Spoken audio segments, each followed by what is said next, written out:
All right, another night. Good night, everybody. Good evening, everybody. We appreciate everybody coming back on to this live, dealing with the re-entry perspective.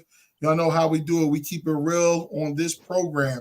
So we're just saying right now that there's times where we leave people behind, in prison. We know that there's a lot of innocent people that have been sent to prison. Thank God, shout out to Larry Krasner for a lot of exonerations that's happening here in Philadelphia, and things of that nature. However, there are a lot of individuals that don't have that voice, that don't have, the opportunity to try to reach out to try to get that second chance because of the system. However, we're gonna talk a little bit and share of how that can really affect people, as far as mentally, physically being locked behind a cage. So, Miss Sarita, without further ado, and again, we're gonna go around the circle. Let's introduce ourselves real quick, and we're gonna jump right into it. That's Miss right. Sarita, kick it Thank off. you. Thank you once again, Keenan. I appreciate you so much. My name is Sarita Tosin. I spent 14 and a half years incarcerated in the Missouri Department of Corrections. I'm glad to be able to share my story, and I'm glad to be able to shed light on some people that we might have left behind, but we never forgot, and they need a voice. So I'm glad to give it to them. Miss Sheena. Hello, I'm Sheena Eastburn. I am a former juvenile lifer. I had life without parole. I did 25 years in the state of Missouri. And now I just advocate for many who need to come home still. Cool. Bayat. Greetings. My name is Bayat Thomas, Emmanuel Bayat Thomas. I'm the love of life. And I advocate and fight for individuals, females, males that's incarcerated, just as well as individuals that came home from incarceration.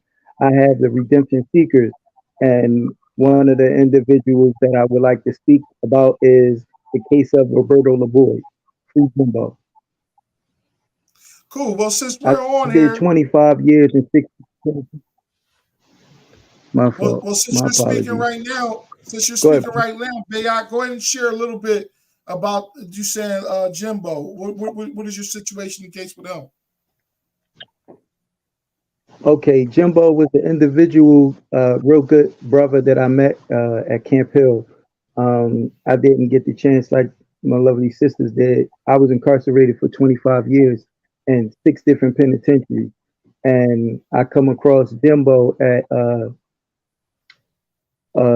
advocate program that we was in, where we used to mentor individuals that came through with life or over 20 years, and we were mentors in this program. And I come to find out that Jimbo was actually innocent of his crime, in terms of that he didn't conspire to kill someone. He didn't do nothing, but he was in a fist fight with an individual, and his friend, unbeknownst to him, had a knife. One, two, he didn't know that he was going to jump in the fight, and the individual jumped in the fight and stabbed the individual. Unfortunately, he expired, and Jimbo didn't even know that the individual was stabbed. He found out later, and he was arrested. And he's been professing his innocence since, and he has nothing but evidence to prove so. The individual that was arrested and took the deal, because Jimbo never took the deal, and he was facing the death penalty. He pleaded guilty, he cooperated with the state, and Jimbo, no way. It baffles me that this man actually stood to face the death penalty when this individual already admitted to killing this man. So we're fighting to get Jimbo home. Unfortunately, he just was victimized inside the prison, but he's doing nothing but beautiful things. We have on our Facebook and his Facebook, the Free Jimbo movement. We're seeking signatures to get him home. We're putting a petition together to get him reconsideration of time and or release, because we have evidence. The evidence was already produced during trial while they was trying to take the man's life. Cool. He never testified. He stood there like many of us do and just let the trial, play itself out. But now we're petitioning for the world to hear his story and Wow. help Wow. get him home. Papa. So Miss Sarita, excuse me, Miss Sheena. Now I know you guys mentioned like a good story earlier concerning, and we're gonna pedal back. If we want to piggyback off of you, Bayak, we definitely will. It's no problem. Just want to share the stories around, and we'll just go right at it. So, what similarity or in reference to the people that's left behind from your perspectives? Because I know you guys were in the same place as Me well. and Sheena were at the same facility, and before we came on, everybody is talking about Gypsy Rose Blanchard. Now, I was incarcerated at Chillicothe Correctional Center, so was Sheena. So I spent time with Gypsy, and I've had family members call me in the middle of the night. Do you know Gypsy? Absolutely. And I'm so happy and pleased to tell them that she is just as sweet as can be. The same person you see on TV, if not even sweeter, had to teach herself how to read, just really went through a 30 surgeries. She didn't need it all. But the whole point is people are starting to look at why are people being sentenced to big time? 8 years is a lot of time. This girl didn't even know how old she was shaved bald, made to believe she had cancer, all of her teeth removed. Now it's a thing. Now it's, oh, Gypsy, let's help her. But before you locked her up and threw away the key. So it's really important that just like we're talking about Jimbo, that we talk about Rosemary Jackson. Jackson. We need to get their names out there. These are women who have languished in the Department of Corrections. Brenda Williams, Verna Jones, and her son, whose name is Wali Shakur Bey, have been locked up on a 50-year stip. Now, only in the state of Missouri is there a stipulation that you must serve 50 years of your sentence before you're even eligible for parole. Now, does it exist anymore? No. But are people still under that 50-year stip? Verna Jones and her son are, and let me tell you, that woman is 74 years old. Miss Shirley Phillips, oldest woman in the Department of Corrections, is, I believe, 87 years old. Wow. So I just want to say their names: Teresa Cummings, Verna Jones, Wali Shakur Bey, Brenda Williams, Sandy Hemme, Rosemary Jackson. Cool. And Miss Sheena? Yes. Yeah, just as Sarita said, we did time with a lot of people, and I advocate now for not only the women that I did serve time with, but also men. And for me, I'm going to speak the name Terry Banks, and why that name is important to me, and it gives you a little bit of my story. I am the person that he killed my abuser. He killed my ex-husband, and we went to prison over that. I was a teen bride, and he took his life, and he was 19. I got to come home because I was under the age of 18. Terry is still redeemable. For me, there's a lot of innocent people in prison, but there's also people who have spent time in prison, done 20, 30 years, and these are redeemable people. These are the people that are actually Kristen Allen, Terry Banks, John Hemphill, Paige Anthony. I mean, all these young men and women, these are the people that are in the prisons making moves. They're the ones developing the programs.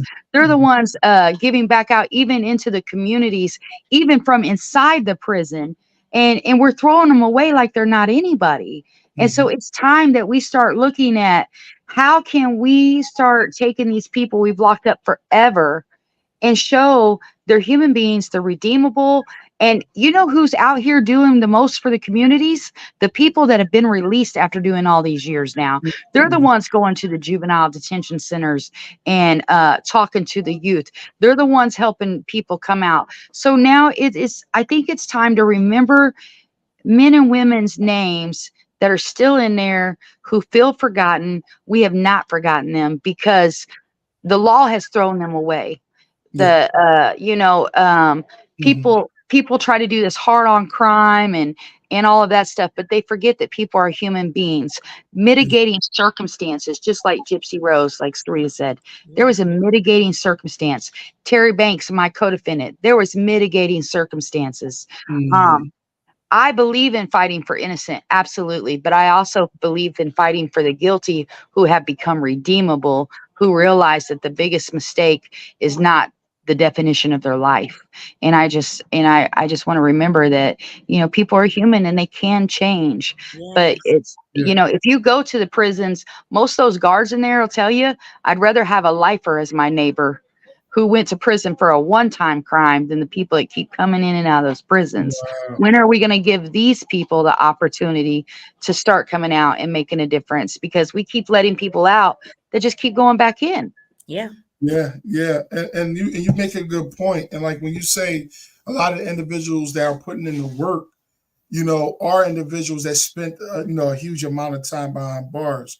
And the crazy thing is because it's like when you go through that process, when you know what it is to go through, it becomes a different type of arena. Now it's like, wow, I know what it feels like. But then don't get it misconstrued. You got a lot of people that'll forget 30 years and 30 minutes upon being released.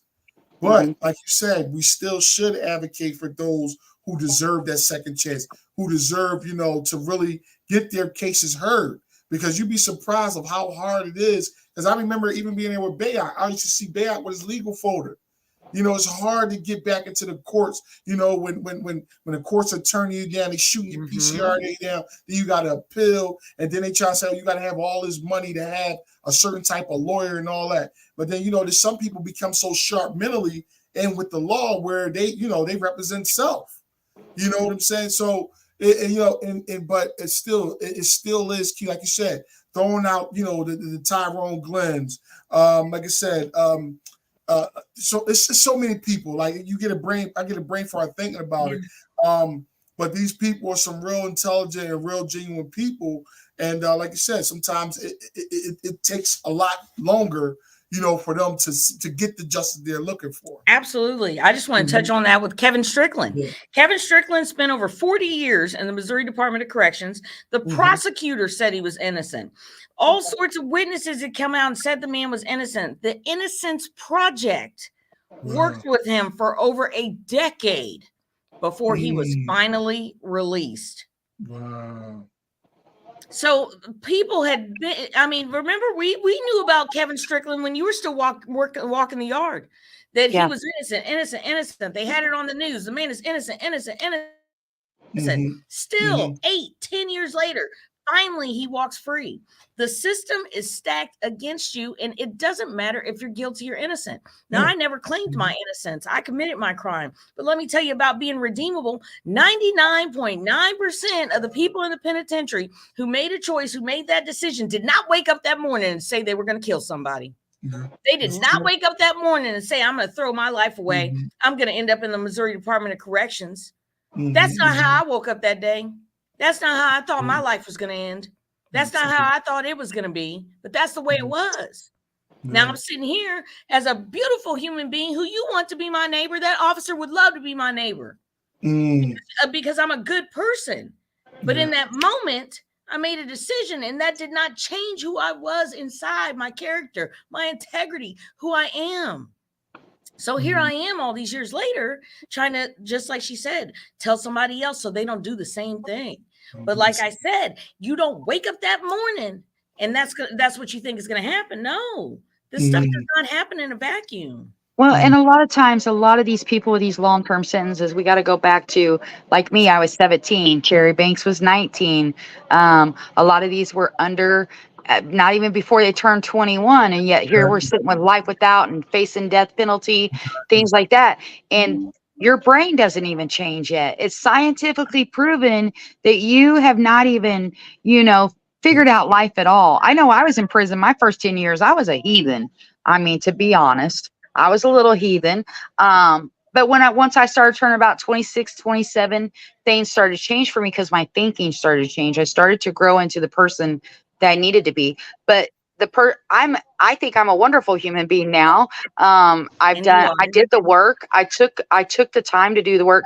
And this is what people need to remember. The people that are in there with these long-term sentences, they don't have to change.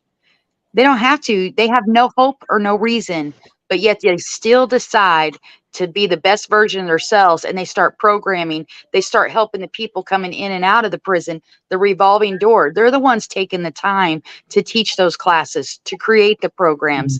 They're the ones that are saying, you know, I might be here, but I'm going to make a difference in the brothers and sisters coming through this institution.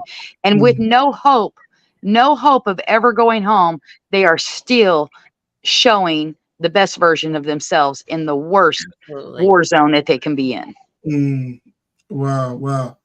Now, Bayak, now piggybacking off of like knowing that, okay, I know Jimbo because I actually spent time with Jimbo of Albion, and he's a young kid. Not you can tell that he has an innocent soul. And me, like I say myself, I went through at 15 years old, and as Machina said, we had no knowledge to the law.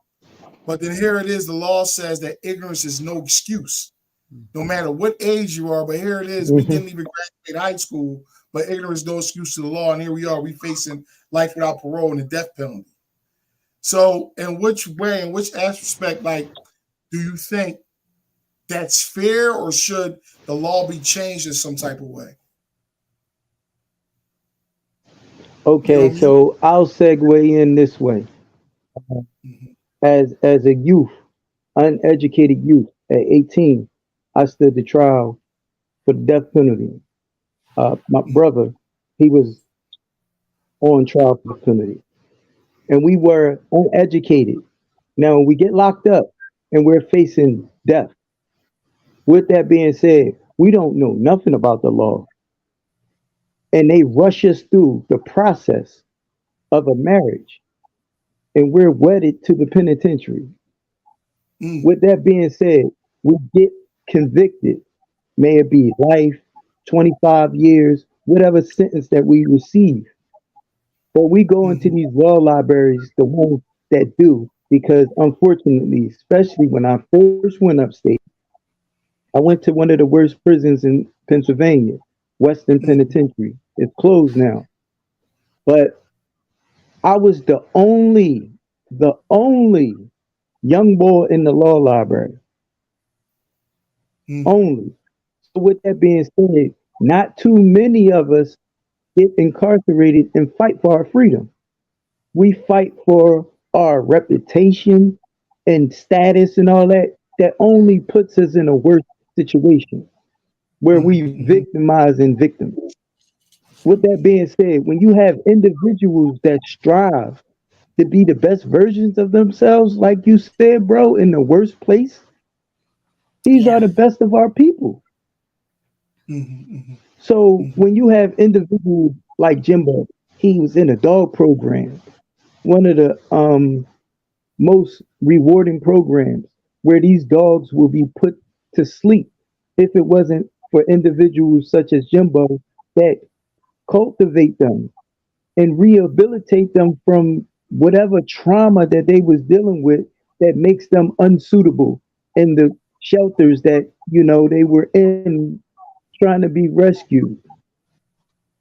These dogs, like us, was in cages. And he, along with so many beautiful men and women, nourished these dogs back to health and get them adopted so they don't get put to sleep. So when we have individuals that's incarcerated under the Constitution, and the Constitution says that you have a right to a fair trial, you have a right to an attorney, and then you don't receive a fair trial, and your attorney is a part of your prosecution, like me, like my sister said, I'm a redemption seeker. I'm not an innocent individual. So with that being said, was it wrong for the prosecutor to knowingly and intentionally introduce fabricated evidence and perjured testimony? Is it wrong for me to say that they did that to me when I was guilty and I wanted to plead guilty and I wanted to take a deal? I wanted to hold myself accountable for my crimes, but I wasn't signing on the line for my life. Wow. So Wow. when you have individuals that's incarcerated, that's striving to be a part of the betterment of not only their block, not only their prison, but society. I was a part, no, we was a part of the CDO at Retreat. Yeah. See ya. And this program, yes, bro, yes. So nice correction. So with that being said, we used to send so much help to the community. People's house was burned down, and we sent money to help furnish their house. We did so many different things for the girls scouts, so many different programs, so Mm. many different families. We have cultivated positive change in their lives. But you know what? These people never knew that we laid Yeah. hands on them in the manner that we did. Yeah. Yeah. That was something that Yes. I like was infuriated by. We're helping Mm. these people, and these people have no idea that we are effectuating the positive change in their life. Absolutely. We Yeah. have this stigmatization.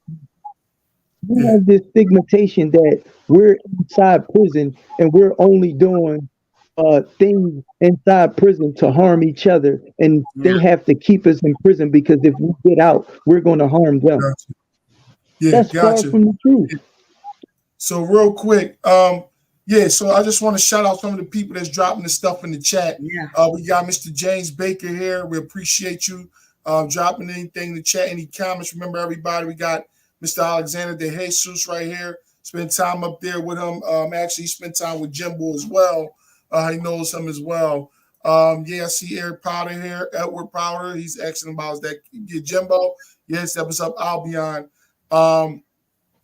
Yes, no, the Jimbo. Yes, Jimbo that we was up Albion with. Yes, absolutely. So Say for Jimbo's some- name. Say Jimbo's name so Jimbo, people yeah. can. What is Jimbo's full name, Bayat? Because I know you have the page on him. But what's his full name? Hold up. All right. Unmute your mic. Hashtag free Jimbo movement. I'm Okay. muted. Say it. All right. Say it one more time. Are you good now? You hear good me? now? Go ahead. What's Jimbo's name? No, you're on mute again. I'm sorry. Hold up. I'm so sorry. Hold up. Unmute yourself. All right. You unmuted now. All right. Now Yeah, pronounce Jimbo's name right now. Okay. Roberto LeBoy the third. Hashtag free Jimbo movement. Okay. Cool. Awesome. And another name I Yes, you wanted to can throw find him out on there. Facebook as Roberto LeBoy. One name I wanted to throw out there was Steven Johnson, Sharif. He's been down like over 30 years now. It's a lot, dealing with him with crooked cops and things like that. Yes. So everybody's situation is different. But remember that name, Steven Johnson, Sharif, locked down at SCI Phoenix right now. But he's fighting hard to get out. But go ahead, Sheen. I'm sorry. I No, was going to mention Kristen Allen, Yeah. and this is another story I want to kind of, for the women's side of it, a lot of times, like I'm going to share her story just a little bit. Kristen Allen was in an abusive relationship. A guy was trying to help her out, an older man in the community. He came to help her. The abuser was there, snatched the guy in the house, beat him to death, told her she was going to prison with him. He then killed himself, and he in prison. She's still there with a life without parole sentence. And she's been there, like 26 years now, 27 years. And so here, the other guy's gone. She was trying to get out of the abusive situation, and he made sure he even still kept her imprisoned after he went to prison and killed himself.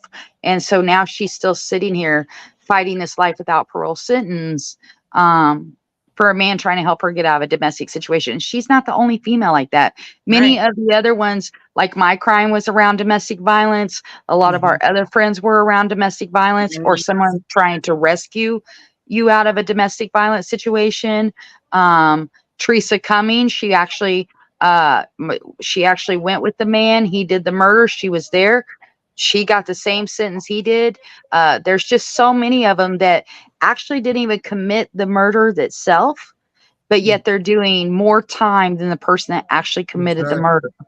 Yeah, and I wanted to touch on those programs. Sheena perked up for dog program. Let alone Dog touching. program was an awesome program within the facility, but we also had, I don't know if you were talking about kind of a restorative justice. And let me tell you, mostly everybody in restorative justice is a lifer. They're making weighted blankets for kids with autism. They're doing all sorts of things to give back to the community. They make backpacks for people's wheelchairs. They are trying to actively give back. Imagine the power that they could have if they were released. They use the skills that they have to try and help the community, even though they won't get to take part in the community. And the criminal justice system throws out football numbers at people like it's nothing. Don't warehouse after a certain point in time. You're either you got it or you don't. And I just want to touch on the parole board is laughable. You can go to the parole board and have just remember your friend who was on here a couple weeks ago, Keenan. And he said, brother Drew.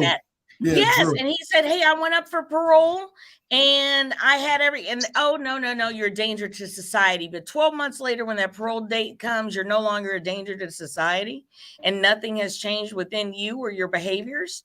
The parole board already knows before you open your mouth what they're going to do.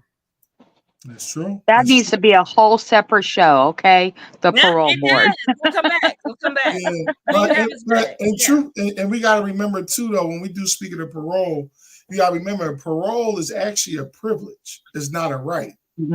So they can choose to let you do the rest of your time, or they can choose to say, hey, if you decided you wanted to, reform your life and things like that.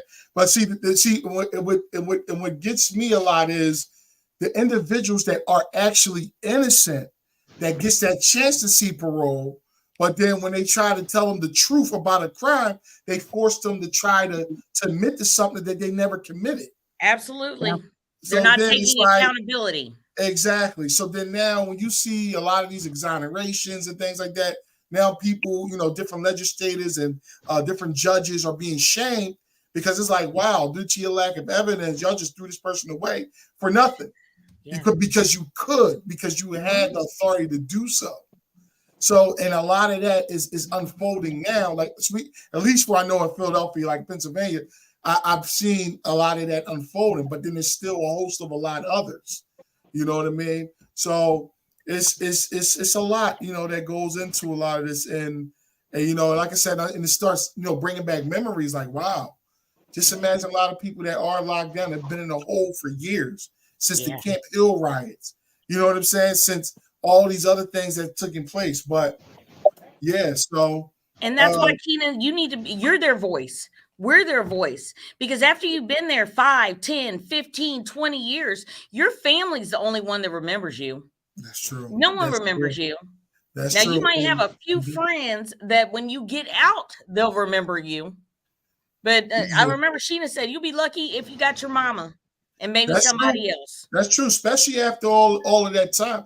You got to remember, it's, our families, the grieving process that they've been through and the strain that they've been through, by us being away. And then when we do come on, like you said, our family is really the only ones we got. The people that knew us before or even cousins, whoever, a lot of them didn't care when we was locked down. They didn't send us money. They didn't, send us, any mail saying, hey, how are you doing? Happy birthday. Yeah. Are you okay? Are you still in your right mind? You see what I'm saying? So it's a big difference. And then even when you come home, they'll shake your hand. They'll remember, hey, how's it going? But hold up, I got a rent to be paid. You know what I'm saying? I got a car note. Did you say, hey, how am I doing? Can I get you on your feet? Are you okay? No, I'm not okay. You know what I'm saying? You really doing bad, but act like you're doing nice. No, I used to tell people, we're in prison. We're not dead. Yeah. I didn't die. Yeah. I'm still here. I'm still lonely. I still want to see you. I still want to hug you. Yeah. You know what I'm saying? If you got to come in this visiting room, you hurt my heart when you said that, because it's just so true. It's true. And then, when you come out and you're doing good, it's like, oh, Sarita, I'm proud of you. proud of you. Why couldn't you be proud of me when I was walking that time trying to get to this point? That's it. They just don't know how painful that is. That's painful. Yeah. It is. That's why I encourage anybody listening right now. I understand that we all may have somebody, a loved one, somebody that's in prison. You know, everybody could use, hey, how are you doing? You don't know how much, even if you just wrote those simple words and sent them in a letter, that means a lot in the world. You know what I'm saying? To a person that's incarcerated.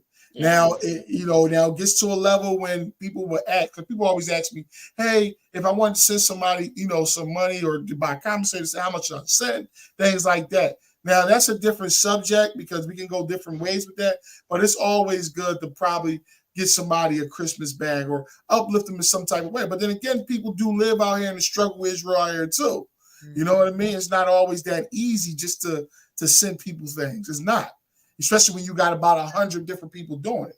But again, going back to the prison work of the nonprofits that we had, the JCs, the lifers, the CDO and everything, they're doing great work, and I believe that those individuals should be, rewarded and compensated or at least acknowledged, enough to be like, wow, maybe this person should be considered for reconsideration. If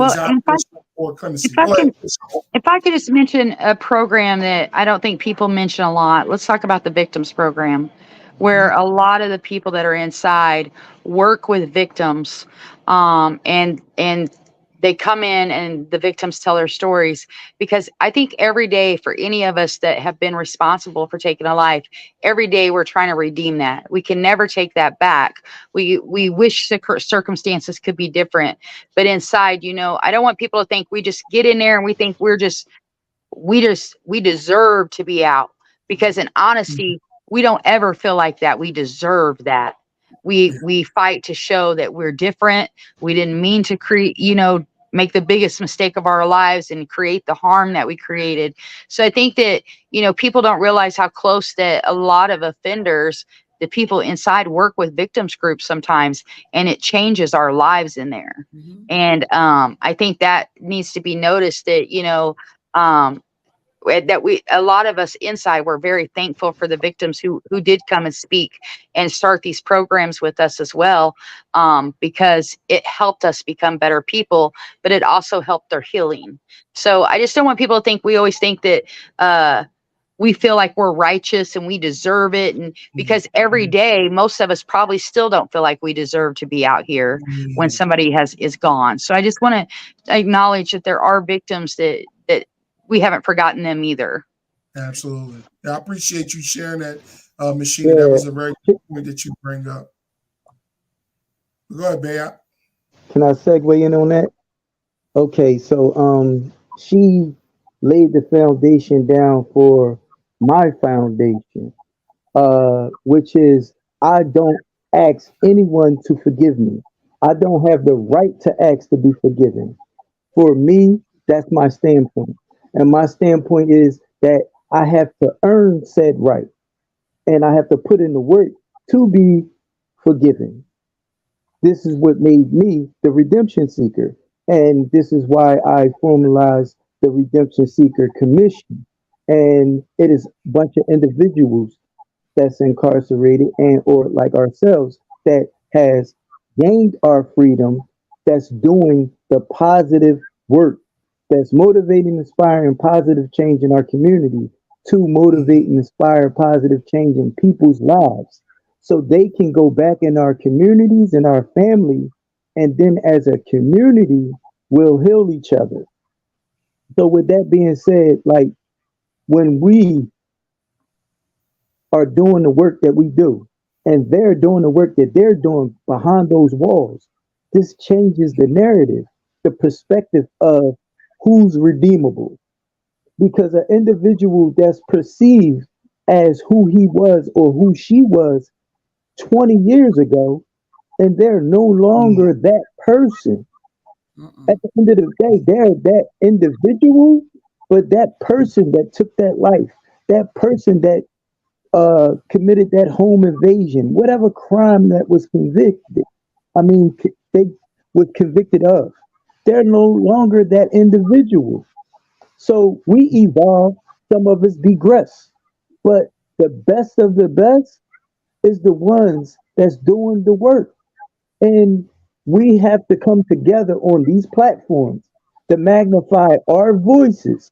So not only that we be heard, not only that we illustrate our heart with these words, but that we can be felt.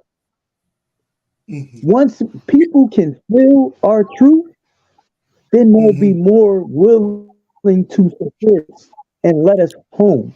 Me, As you, most as you, definitely, like you said, bro. Go ahead.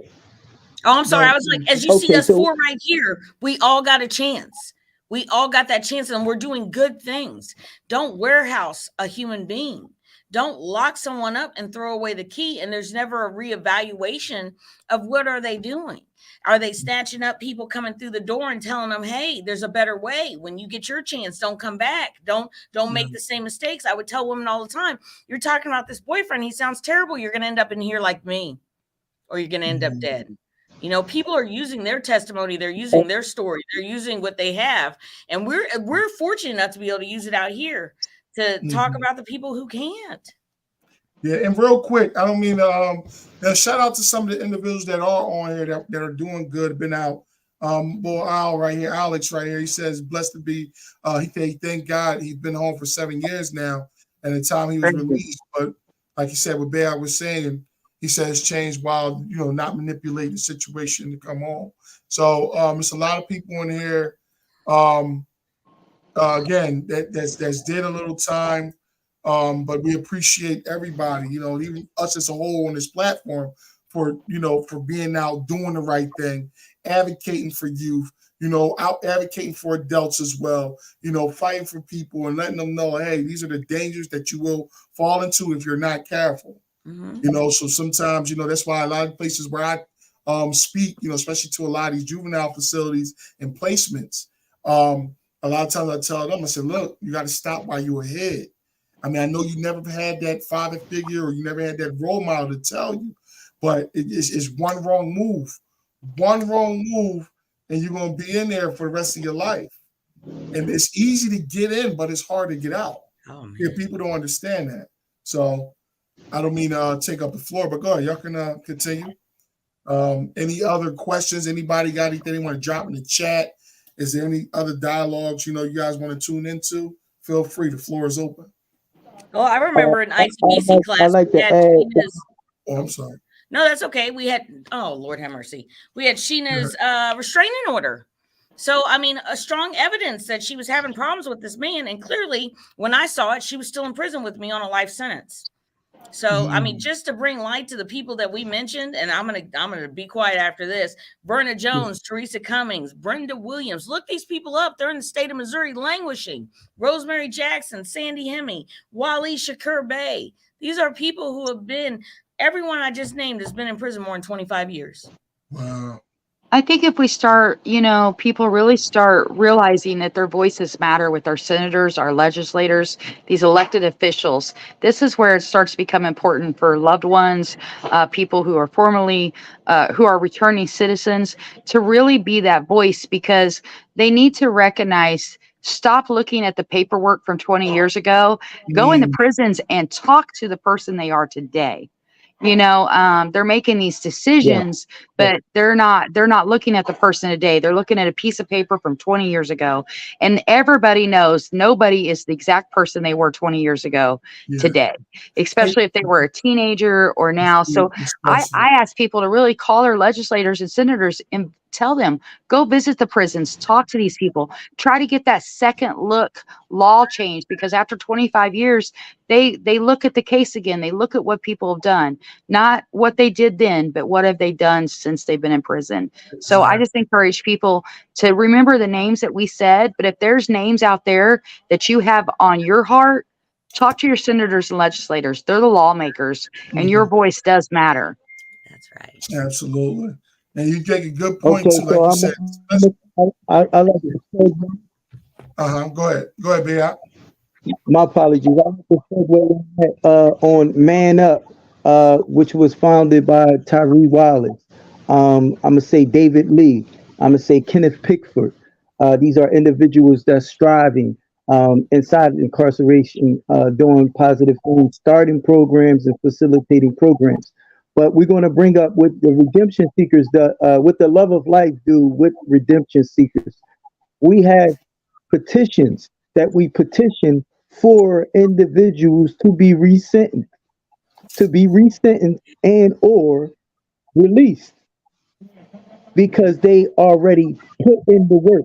They're doing positive things, but they're not saying that they deserve to be released because they're innocent.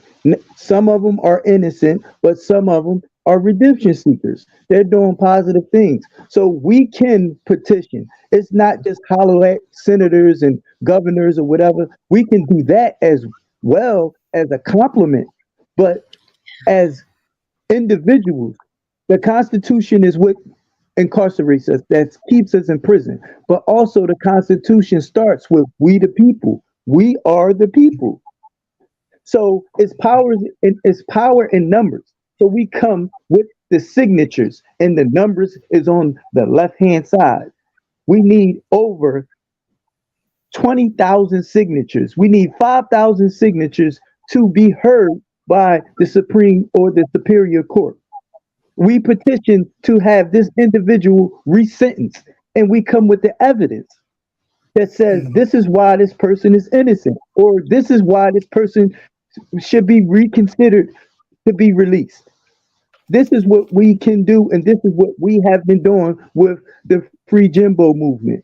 We have Eric Robertson coming up. We're trying to get individuals home because they're deserving of, a second chance. Gotcha. So let me ask you a question real quick for because I know it's probably individuals that are watching that are incarcerated right now. So we could go in a circle. If you wanted to give them one piece of encouragement or advice, what would it be? Ms. Sheena, could you start that off? Never give hope and know that it's never too late to be who you're meant to be. Amen. Ms. Sheena? Excuse me, Ms. Sarita? Yes. Give it to something higher than yourself. Give it to God, whatever you believe in, and pray and have faith. But faith without works is dead. So be in the law library too. Amen. Bayat? Hate has no chance of overpowering love. When you power your life with love, losing is never an option. And can I just add one more thing? Sure. Know that there are many of us out here fighting. If you feel like you're alone, we are out here screaming, yelling. We're holding signs. We're doing petitions. We're talking to lawmakers. You're not alone. We are fighting for you. You're not forgotten. That's right. Powerful. And remember, I want to encourage them as well that never give up, never lose the hope. Remember, knowledge is power. Knowledge is key. So as Ms. Sarita has said, you get in that law library, you work, you strive, you find any type of loopholes to get back in. You may not have the thousands of dollars to afford a lawyer, but however, you do have enough tools to educate yourself. Educate yourself with the processes, the grieving processes, the law. Like you said, there's ways and there's escape routes for certain things, but you just got to dig for it. So again, people are advocating for you. Everybody's going to drop their handles probably in the chat or even voice it as well, which is a great thing. I know we're coming up on like the 15-minute mark, which is good. But at the same time, we want to make sure y'all know that this is not the last. I know this was a good topic for the day. And at the same time, I know there's plenty of other topics that we're going to be touching on as well. So we can go around that circle again, and if we can give your accolades and how could you be reached, if it be possible.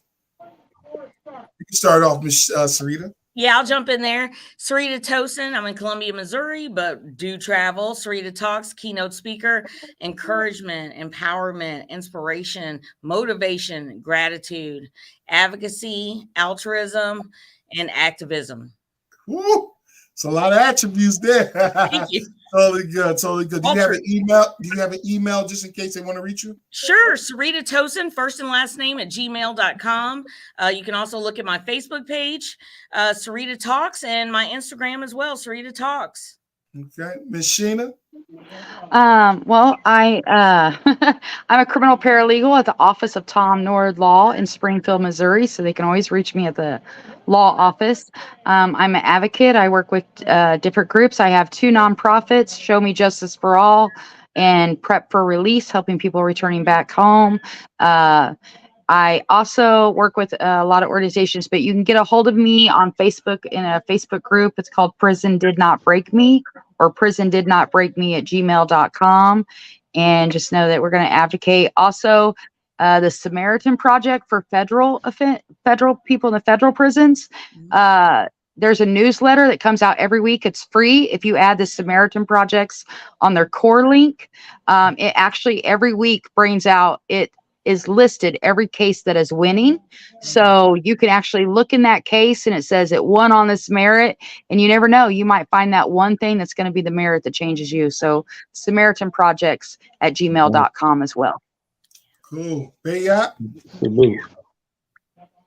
My name is Emmanuel Bayard Thomas. I'm the Love of Life, Redemption Seeker.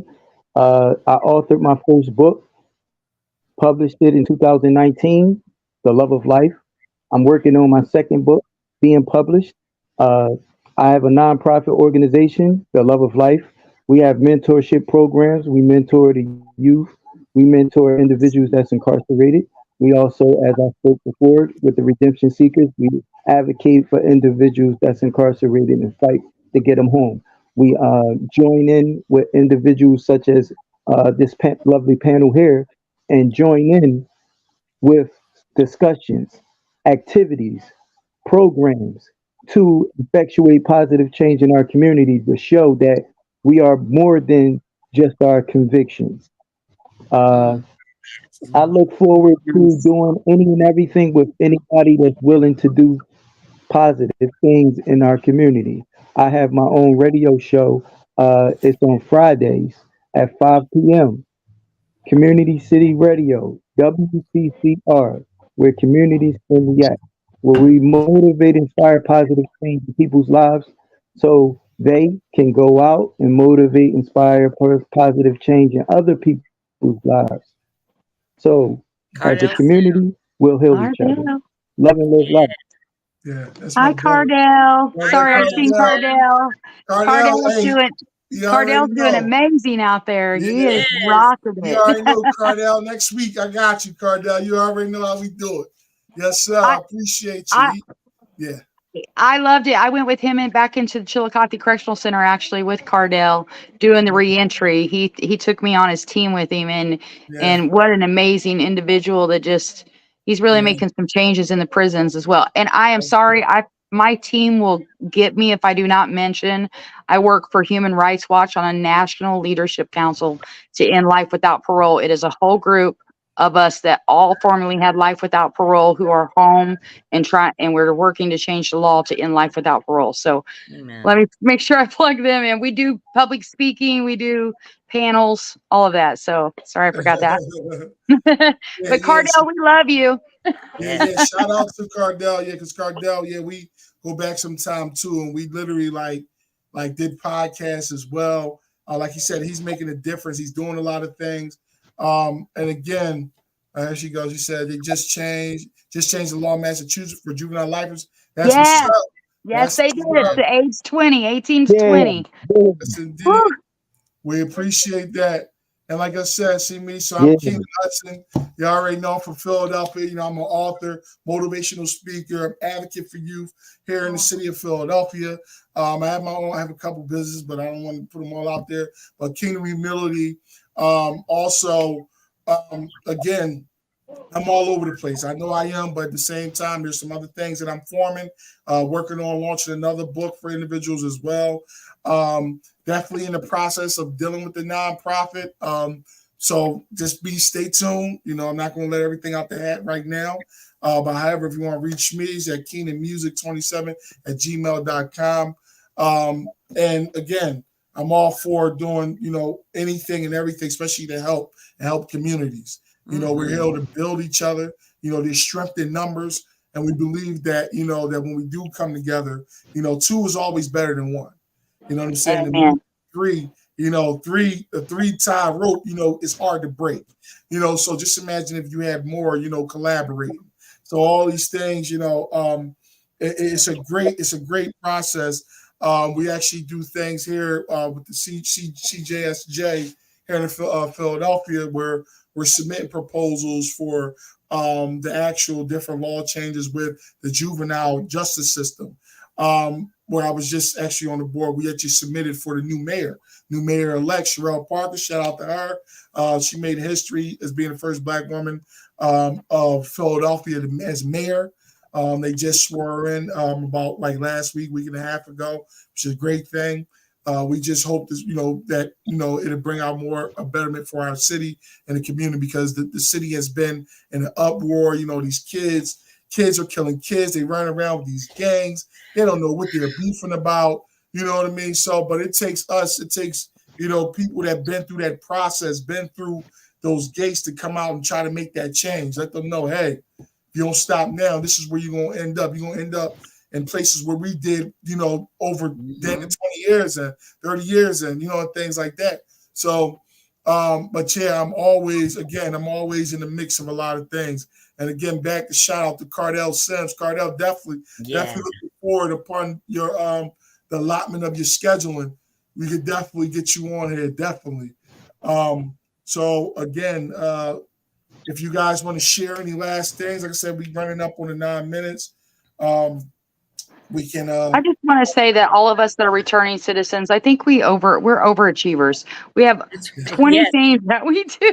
We're like, we're 2 nonprofits. We're doing this. We don't know how to slow down. It's like we want to help everyone, do everything that we can. And so I love just to hear, we just don't stop with one thing. Yeah. And I want to challenge everybody on this podcast. So next week, when we do go live again, so everybody that's listening, we are going to be going live again. I wanted to challenge each one of y'all to bring one person. That one person, we'll discuss what the topic will be. However, I want you to bring one person. We're going to make this platform big enough so our voices can start expanding. We'll get the message, even though it's a reentry perspective, because it is speaking from we return to society. So we re-enter society. So we give you our perspective on the way it looks inside and the way it looks outside. So it's a win-win situation, because experience and knowledge, definitely is going to supersede a lot, but I believe that experience always outweighs a lot of knowledge as well. So by us having both experience and the knowledge, I believe this can really go really far. So without further ado, if you guys don't have anything else to say, it's okay. We can get ready to close out. We appreciate everybody for tuning in. Again, this was aired on Facebook, LinkedIn, Instagram, YouTube, Twitch, and Twitter. So it's all over different platforms. So if you guys didn't already get it, you can always go back, reshare it, tag somebody, let somebody know. So y'all want to give y'all farewells to everybody? You want to start it off, Ms. Sheena? Just have a good night. Thank you for having me. I always enjoy coming on and having a conversation. And thank you for everybody that listens and teams up with us. Thank you. Thank you. Good, Ms. Sarita. Okay. Same. I want to thank everybody that's listening. Keenan, I want to thank you for having me on. Sheena, you were a rock star when I was still behind the gates. So it's good to be able to do something with you, and we try and make up for lost time. Like, 3 jobs is nothing to somebody who worked for 19 cents an hour. Right. And was satisfied with that. Like, whoo. That's good money. Yeah. Yeah. Definitely was a pleasure to join this space with you guys. My guy and lovely ladies. It's important that we do this and magnify our voices, because they're not listening. When we shout, it's no, they're going to hear us. So love and live life together, and do the good work that we're going to do and that we're doing. Absolutely. All right, and I'm gonna close this out. I appreciate everybody for tuning in once again. All right, it was definitely a good way to end the night. I know it's 8 o'clock, and also remember we're on different time zones as well. So I know but it's a blessing anyway. So again, we'll be following up. Stay tuned. We're giving out advance notices now of when we're going to be going live, so you guys can prep instead of us we're just popping right up, things. But it's all good. We appreciate it. Thank you, Mr. Shane Oliver. Okay, we appreciate that. All right. So without further ado, everybody have a good night. And we'll see y'all again next week, God's willing. All right. Right. Peace.